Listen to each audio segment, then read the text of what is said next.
गुना या भाग क्या जाए। शून्योत्तर का मतलब शून्य नहीं होना चाहिए छोड़कर, शून्य को छोड़कर भाई शून्य नहीं आना चाहिए। मतलब शून्योत्तर का मतलब जो भैया जीरो हो जाए। तब यहाँ एक्स बराबर मान कितना निकला था, जीरो। ऐसे वाले को छोड़कर एक्स का मान जीरो निकले या कोई भी वर्ब या वेरिएबल का यानी कोई भी चर का मान जीरो निकले, वो वाले को छोड़कर की बात कर रहे हैं हम। कहने का मतलब शून्योत्तर, शून्य का उत्तर, कहने का मतलब जिसका उत्तर शून्य निकले वो वाले को छोड़कर। जिसका उत्तर क्या निकले, अरे अभी सॉल्व किए थे इससे पहले, यहां देखो शून्य निकला था, तो शून्य वाले को छोड़कर बाकी जितना। कहने का मतलब ध्यान दो, 2x - 4 बराबर कितना है, 2x - 4 हमें जीरो करना है। कहने का मतलब ध्यान दो इधर, अगर 4x है, 4x हमें अगर बराबर जीरो करना है, यहां कर देंगे कितना, +4 है और यहां कर देंगे -4, ठीक है। यहां +4 कर देते हैं। देखो आप ध्यान दो, यहां पे कुछ भी कर देते हैं 2x, ठीक है। अब देखो यार प्लस गया उधर गया, क्या हो गया रे, माइनस हो गया। ये 2x प्लस है, उधर गया तो 4 में 4 गया, क्या बचा, 0 बचा। ये 2x है, ये 4 में 4 गया, 0 हो गया, 4 में 4 घट गया, 0 बच गया। अब यहाँ पे x बराबर 0 बटे कितना हो गया, 2, 0 बटे समथिंग अंश बटा, और ऊपर में अगर 0 रहता है, 0 को 2 से भाग देंगे तो कितना आएगा, 0 ही आएगा। कोई फर्क पड़ा। अगर इसमें अगर हम कोई भी चीज को गुना या भाग कर देंगे तो आंसर हमेशा चेंज नहीं रहेगा, 0 ही रहेगा। बात समझ ना क्या, इसका मतलब भैया हमें उससे करने पर आंसर का मान तो फर्क नहीं पड़ा, लेकिन उसे वैल्यू का भी तो पता नहीं चला। बात समझ ना, कहने का मतलब ध्यान दो, 2x + 4 बराबर यहाँ 4 है। इसको अगर इधर भी 2 से इधर भी 2 से अगर हम गुना कर दे, कोई फर्क पड़ेगा, तब भी मान क्या हो जाएगा, हाँ देखो यहाँ दो दूनी कितना हो गया, 4x प्लस 4 दूनी कितना हो गया, यहाँ पे 8 बराबर 4 दूनी 8, इधर जाएगा तो क्या हो जाएगा, 8 में 8 गया 0, 4x बराबर ये कितना हो गया 0, x बराबर 0 बटे क्या हो गया 4, समथिंग 0 हुआ। यानी जीरो वाले कंडीशन को छोड़कर, जीरो वाले कंडीशन को छोड़कर कोई भी बात कर रहे हैं। शून्योत्तर में समान शून्यतर संख्या से गुना भाग अगर दिया जाए तो समीकरण में कोई भी चेंज नहीं होगा। इसका मतलब समीकरण का वैल्यू डज नॉट चेंज। बस में समीकरण का वैल्यू कभी भी चेंज नहीं होगा। ध्यान दो, ये समीकरण मान लिया हम क्या है, 2x - 6 बराबर 4 दिया हुआ। कहने का मतलब देखो इधर हम क्या कर दिए, ये माइनस पहले सॉल्व कर लिए, इसको सॉल्व करने पर ये माइनस इधर आ गया था प्लस, 6 4 10, 6 4 10 हो गया, ये गुना में इधर आ गया तो भाग में, और ये कितना निकला 5, x का मान कितना हुआ 5।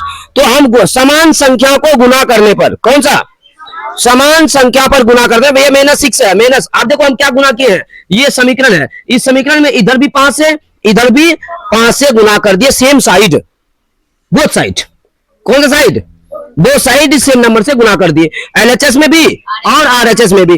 तो गुना करने के साथ क्या ब्रैकेट इज नेसेसरी है कि नहीं है? yes, अगर यहां पे एक अंक रहता, फॉर एग्जांपल या तो 2x रहता या तो सिर्फ 6 रहता, कहने का मतलब अगर एक टर्म रहता तो वहां ब्रैकेट का कोई जरूरी नहीं है, लेकिन यहां पे 2 टर्म है। अगर मान लो ऐसे लिख देगा यहां पे कोई 2x - 6 गुना 5 = 4 गुना 5, ये क्या हो जाएगा, गलत हो जाएगा।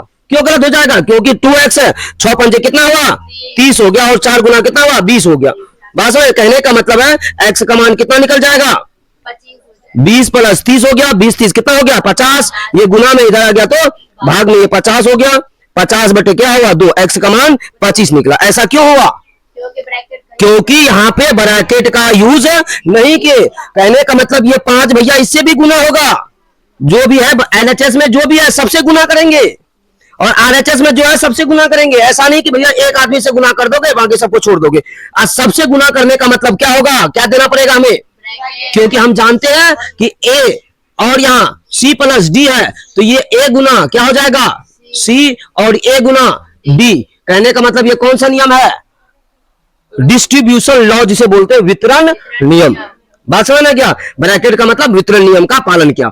अगर हम इस नियम का पालन नहीं करते तो हिसाब क्या हो जाएगा, गलत हो। कोई भी बनाएगा दुनिया किसी कोने में, अगर ये बात समझना क्या, दुनिया का किसी कोने में अगर ये ब्रैकेट का इस्तेमाल नहीं करेगा कोई भी टीचर, तो क्या हो जाएगा, गलती हो जाएगा उसका, स्टूडेंट या कोई भी चीज। बात समझना क्या, अगर ब्रैकेट छोड़ दिया इसका मतलब मैथ क्या करेगा, हमेशा गलती ही गलती बनाएगा, जिंदगी भर बनाओ। इसीलिए bracket is most necessary, mandatory चीज है, इसको भूलना नहीं चाहिए हमें। अब ध्यान दो इधर, इसको इससे गुना करेंगे 5 दूनी 10x, 6 पंजे कितना हो गया 30, ये माइनस गया इधर क्या हो गया प्लस, अब यहाँ गया 10 हो गया, ये गुना में इधर आ गया तो भाग में, और 30 और 20 50 हो गया, ये 0 0 कट गया, कितना बचा 5/1 यानी 5 हो गया। उसी तरह ध्यान दो, ये भाग में देखो हम करते हैं 2x - 6 ये इक्वेशन दिया हुआ है, इस इक्वेशन को क्या किया हम दोनों तरफ हम किसे भाग दिए, इधर भी 2 से भाग दिए, इधर भी 2 से भाग दिए। 2 से भाग देने का मतलब हुआ कि इसको पहले हम क्या करते हैं सॉल्व कर लेते हैं, या तो हम काट भी सकते हैं 2 कम 2 दूनी 4, लेकिन हम पहले सॉल्व कर लेते हैं, कोना कोनी गुना करके एक बार सॉल्व कर लेते हैं, देख लेते हैं फर्क पड़ता है कि नहीं पड़ता है। तो इसको इससे गुना किया, इसको इससे गुना किया, इसको इससे गुना करने का मतलब ये इससे भी गुना होगा और ये इससे, इसका मतलब क्या कर दिया हम ब्रैकेट का इस्तेमाल कर दिया। अगर यहां पे ब्रैकेट छूट जाता तो हिसाब मेरा क्या हो जाएगा, गलत हो जाएगा। इसीलिए ब्रैकेट भैया 2 टर्म है, ऑलवेज नेसेसरी। बस ब्रैकेट का इस्तेमाल समझ आ रहा है, ब्रैकेट हम कहां इस्तेमाल कर रहे हैं, अगर ब्रैकेट अगर छोड़ोगे भैया जिंदगी भर बहुत गलती होगा।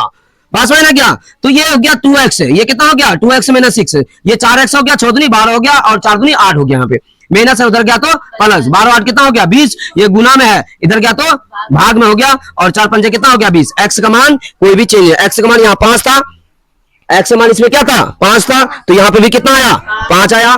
किससे करने क्या करने 5 आया, गुना का, दोनों तरफ 5 से गुना करने पर x का मान पे कोई वैल्यू कोई फर्क नहीं पड़ा, उसी तरह भाग करने पर कोई फर्क नहीं पड़ा। इसका मतलब क्या समझे हम, कोई भी समीकरण में अगर समान संख्या को क्या कर सकते हैं भाई, सिंपल सी बात है, नोट में याद रखेंगे, कोई भी समीकरण है, बात समझना क्या, कोई भी समीकरण में अगर दोनों तरफ ऐसे ध्यान दो, LHS बराबर RHS, दोनों तरफ सेम संख्या से गुना करें, किसके की बात कर रहे हैं हम, समान संख्या से गुना करने पर, भाग करने पर, या जोड़ने पर या घटाने पर, गुना भाग जोड़ घटा कुछ भी करे समान संख्या, तो समीकरण में कोई भी चेंज नहीं आएगा। ये समीकरण का ब्यूटी है बाबू, बात समझ ना, समीकरण का ये खूबसूरती है,